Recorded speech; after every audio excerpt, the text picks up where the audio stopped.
Hola, ¿qué tal amigos? Hemos llegado al programa de En Contexto desde el Caribe en su edición especial para elecciones 2022. Un servidor, Eric Werner.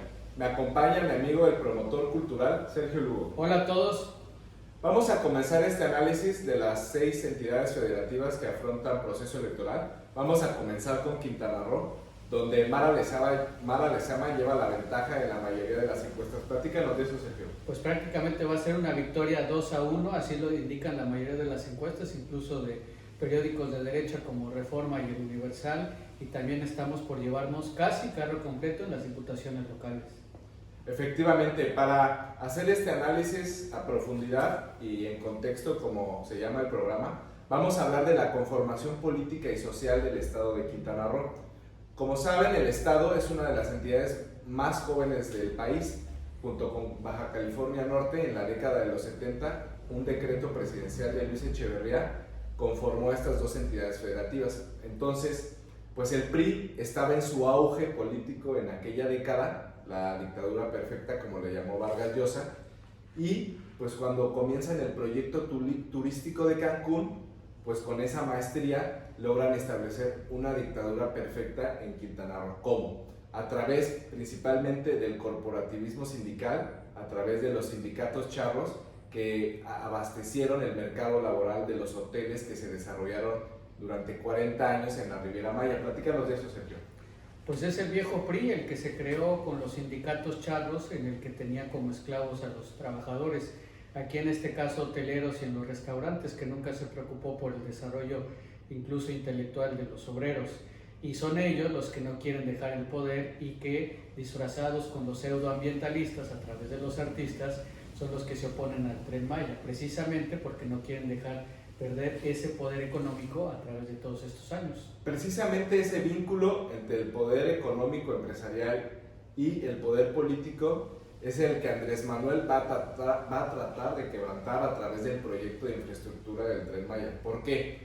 Porque todo el modelo de desarrollo turístico ahorita depende y está concentrado en estos poderes fácticos.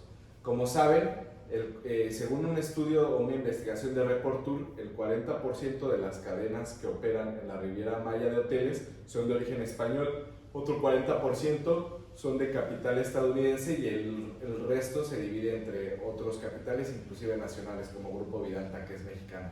Sin embargo, ese oligopolio, donde también incluye Xcaret, que es uno de los grupos con los que se ha confrontado el presidente, inclusive, como saben, está clausurado el Parque Xibalba en Valladolid, porque dinamitó el subsuelo y pues las leyes ambientales prohíben ese tipo de actividades. Pero regresando a esta confrontación, la realidad es que la Cuarta Transformación, una de sus banderas es la reestructuración de la vida sindical. Como saben, hay que empezar por la casa. Entonces Pemex ya tuvo una elección democrática donde cambiaron a su liderazgo gremial y de igual forma la secretaria de Trabajo, Luisa María Alcalde, impulsó una transformación en Guanajuato, en una planta de General Motors, me parece en Silao, donde cambiaron al sindicato que estaba establecido y los trabajadores conformaron su propio sindicato. ¿Qué significa esto? Que todos los hoteleros, los trabajadores, del sector turístico en hoteles, restaurantes, necesitan fomentar esa cultura de la organización laboral para que ellos mismos garanticen sus derechos laborales y sus prestaciones. ¿O tú qué opinas? Porque existe una explotación cultural permanente en la Riviera Maya actualmente. Es que es una esclavitud de este siglo. A lo mejor la gente no se da cuenta de otros lugares de nuestro país, pero es una explotación en el que el obrero nada más lo tienen o lo ponen a trabajar como un mecánico de la casa al trabajo y del trabajo a la casa, y no les importa, no se preocupan porque vayan a la universidad. Bueno, para empezar, a la secundaria, preparatoria, la universidad, su desarrollo intelectual, o sea, lo único que lo quieren es como mano de obra barata. Eso es la cara peor del neoliberalismo y es precisamente lo que queremos romper con esta Cuarta Transformación. Entonces, ¿qué le ha convenido al PRI a lo largo de todos estos años? Tenerlos nada más para la hora de ir a votar por el PRI. Ahora se está cambiando todo eso. Entonces me quiero imaginar los dirigentes de esos sindicatos charros de los que tú mencionas, para dónde se van a ir. Se les está viendo que se les va a acabar eso. aparte con los dueños de los hoteles, ¿no? Entonces por eso se oponen al Tren Maya. Otro factor, la oposición, como bien señala, al Tren Maya, que ha incluido esta campaña donde algunos actores han participado, figuras públicas, y también está la otra campaña mediática de Latinos, que a modo de hipótesis pues tiene un vínculo con Grupo Xcaret, ya que los familiares de Roberto Madrazo son los creadores de Latinos, donde trabaja Loret de Mola y Broso, y de igual forma son familiares Roberto Madrazo de los Constant Madrazo, que son los propietarios socios de Grupo Xcaret. Coméntanos sobre eso, Sergio. Bueno, para que la gente recuerde, Roberto Madrazo es hijo de Madrazo también, que era un priista, dirigente priista asesinado por el mismo PRI, y Roberto Madrazo fue candidato a gobernador en el 94, le hizo fraude a López Obrador porque era el candidato por el PRD, le arrebata la gubernatura con el apoyo de Zedillo, y después también fue candidato presidencial, que perdió Roberto Madrazo. Entonces él, junto con Silvano Aureoles, que fue gobernador de Michoacán del PRD, pero que en el 2018 apoyó al PRI de José Antonio Meade, son los que financian a este grupo de Latinos. Carlos Loret de Mola es uno de los periodistas, su abuelo y su padre han sido connotados priistas, chayoteros. Él igual es experto en montajes, junto con Gerardo García Luna, que está en la cárcel en Estados Unidos.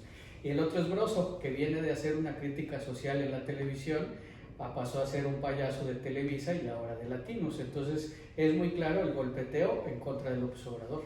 Efectivamente, entonces podemos diagnosticar que esa resistencia hacia la 4T pues va a cambiar con esta elección de 2022, donde se va a renovar el Poder Ejecutivo y la banderada es Mara Lezama.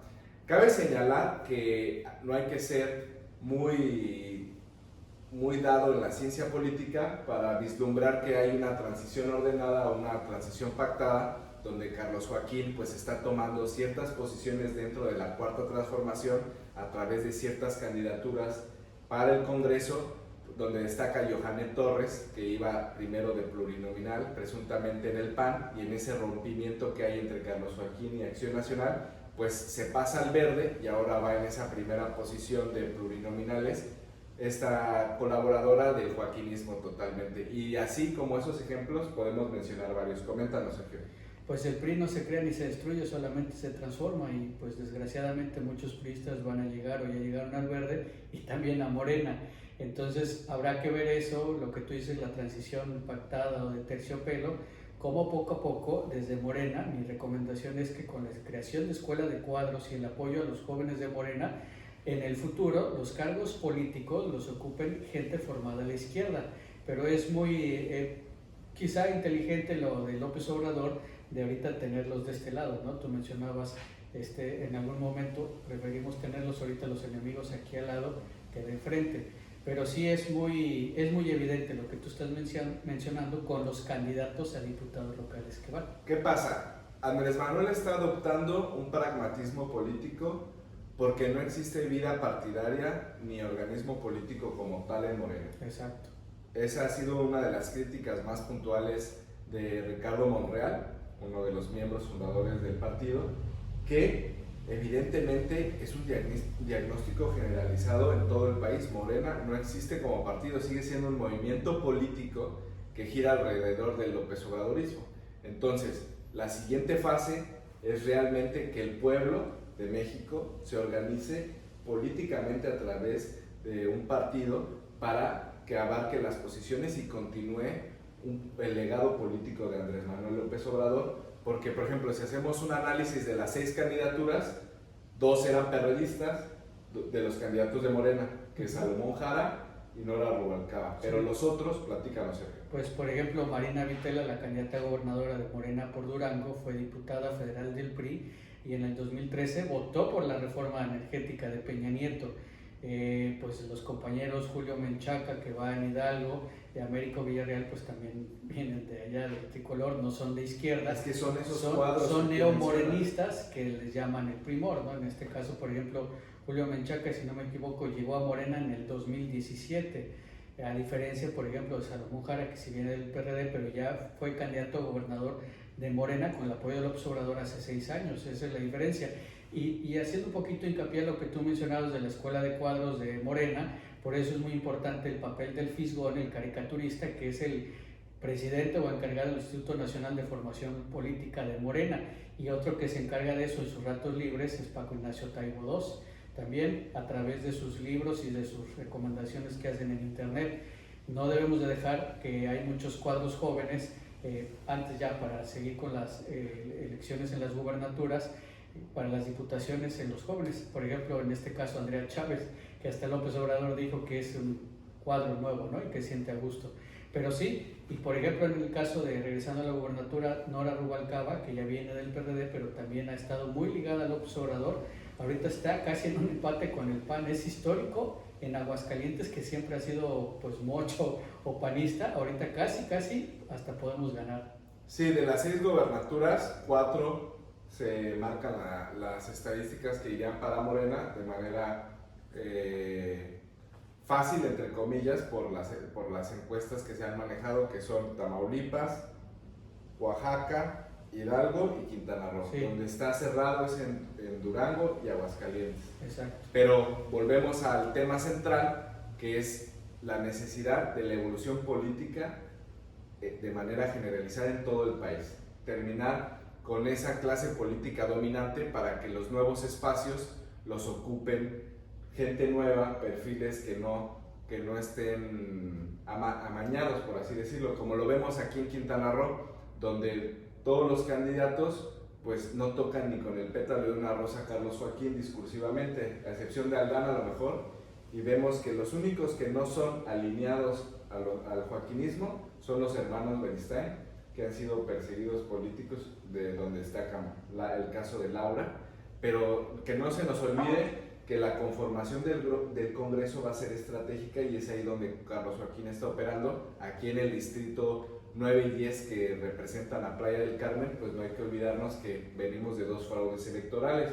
El primero en 2019, donde gana Lili Campos la diputación, donde quedó exhibida con una persona que fue sacada en una ambulancia con pacas de dinero pegadas, y pues ahí quedó constancia de eso. Y en la elección pasada, donde gana la elección a la presidencia municipal, en un fraude electoral que fue denunciado principalmente por el compañero Gerardo Solís, donde quedó en evidencia que hubo material electoral por parte del IECRO, mal uso, inclusive se encontró en la basura papeletas electorales. Entonces, que no se olvide que el fraude electoral sigue vigente en Quintana Roo, y eso es parte también de lo que la Cuarta Transformación con Mara Lezama debe terminar.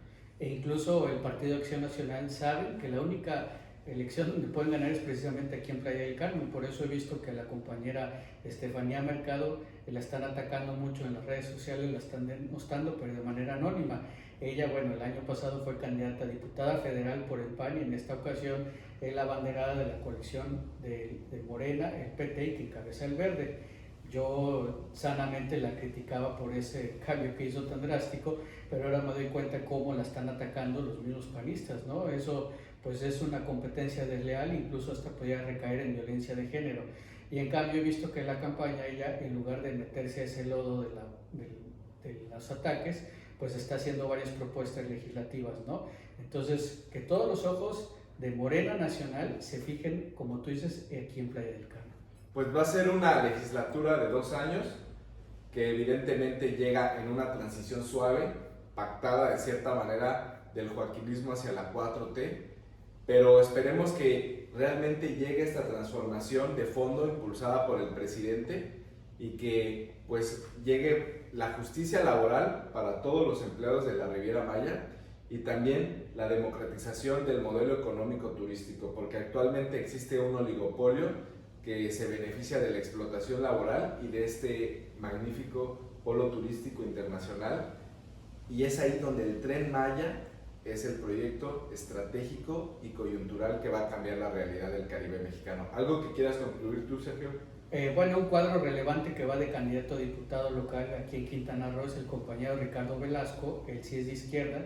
Él militó en el Partido Mexicano de los Trabajadores en los 80, el partido del PMT del ingeniero Alberto Castillo, y él antes fue delegado con funciones de presidente a nivel estatal de Morena aquí en Quintana Roo. Entonces es un orgullo que tenemos al compañero como él, y de los beneficios del Tren Maya es justamente para romper con esa visión neoliberal de los hoteles que se bajan del aeropuerto de Cancún, los encierran, los llevan a ciertas tiendas exclusivas y ya. Y con el Tren Maya lo que queremos es diversificar, por ejemplo, que vayan al sur, a Tiozuco, el pueblo de Felipe Carrillo Puerto, que conozcan las artesanías que hacen los mayas, y vamos a romper con ese neoliberalismo que parece sinónimo, pero siempre va a ser salvaje.